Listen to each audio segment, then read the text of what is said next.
നീളൻ ജുബ്ബയും തൊപ്പിയുമണിഞ്ഞ് കോട്ടിൻ്റെ പോക്കറ്റിൽ ഒരു റോസാപ്പൂ കുത്തി നടക്കുന്ന കുട്ടികളുടെ പ്രിയപ്പെട്ട ചാച്ചാജി പണ്ഡിറ്റ് ജവഹർലാൽ നെഹ്റു.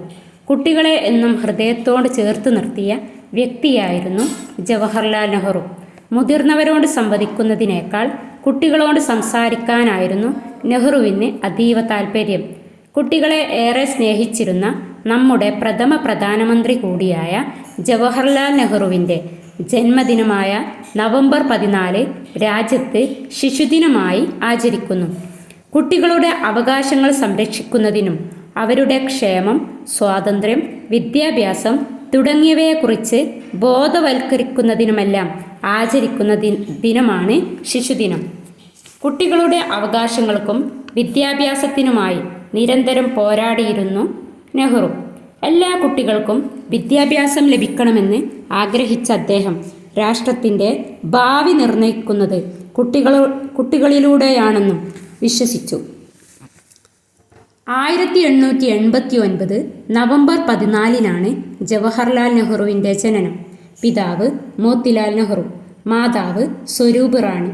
ബ്രിട്ടീഷ് ഇന്ത്യയിലെ ഏറ്റവും മികച്ച വിദ്യാലയങ്ങളിൽ പ്രാഥമിക വിദ്യാഭ്യാസം പൂർത്തിയാക്കിയ ജവഹർലാൽ നെഹ്റു ഇംഗ്ലണ്ടിലെ ഹരോ സ്കൂൾ, കേംബ്രിഡ്ജ്, ട്രിനിറ്റി കോളേജ് എന്നിവിടങ്ങളിൽ നിന്ന് സർവകലാശാല വിദ്യാഭ്യാസം നേടി.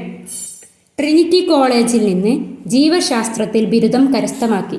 തുടർന്ന് ലണ്ടനിലെ ഇന്നർ ടെമ്പിളിൽ നിന്ന് നിയമപഠനം പൂർത്തിയാക്കുകയും 1912 ബാരിസ്റ്റർ പരീക്ഷ വിജയകരമായി പൂർത്തിയാക്കുകയും ചെയ്തു. 1916 കമലയെ വിവാഹം കഴിച്ചു. 1947 ഓഗസ്റ്റ് 15 പ്രധാനമന്ത്രിയായി സത്യപ്രതിജ്ഞ ചെയ്ത് അധികാരമേറ്റ നെഹ്റു 1964 വരെ ഇന്ത്യയെ നയിച്ചു. 1955 രാജ്യം ജവഹർലാൽ നെഹ്റുവിനെ ഭാരതരത്ന പുരസ്കാരം നൽകി ആദരിച്ചു. 1964 മെയ് 27 കുട്ടികളുടെ പ്രിയ ചാച്ചാജി ഈ ലോകത്തോട് വിട പറഞ്ഞു. നെഹ്റുവിൻ്റെ പ്രധാന കൃതികൾ: ഇന്ത്യയെ കണ്ടെത്തൽ, ലോകചരിത്രാവലോകം, ഒരച്ഛൻ മകൾക്കയച്ച കത്തുകൾ, ഒരു കൂട്ടം പഴയ കത്തുകൾ, ഇന്ത്യയിൽ 18 മാസങ്ങൾ, ഇന്ത്യയും ലോകവും, ഇന്ത്യയുടെ ഐക്യം. ഒരച്ഛൻ മകൾക്കയച്ച കത്തുകൾ. 1928 നെഹ്റു ജയിൽവാസം അനുഭവിച്ചിരുന്ന കാലത്ത് 10 വയസ്സ് മാത്രമുണ്ടായിരുന്ന മകൾ ഇന്ദിരയ്ക്ക് അയച്ച 30 കത്തുകളുടെ സമാഹാരമാണ് ഒരച്ഛൻ മകൾക്കയച്ച കത്തുകൾ.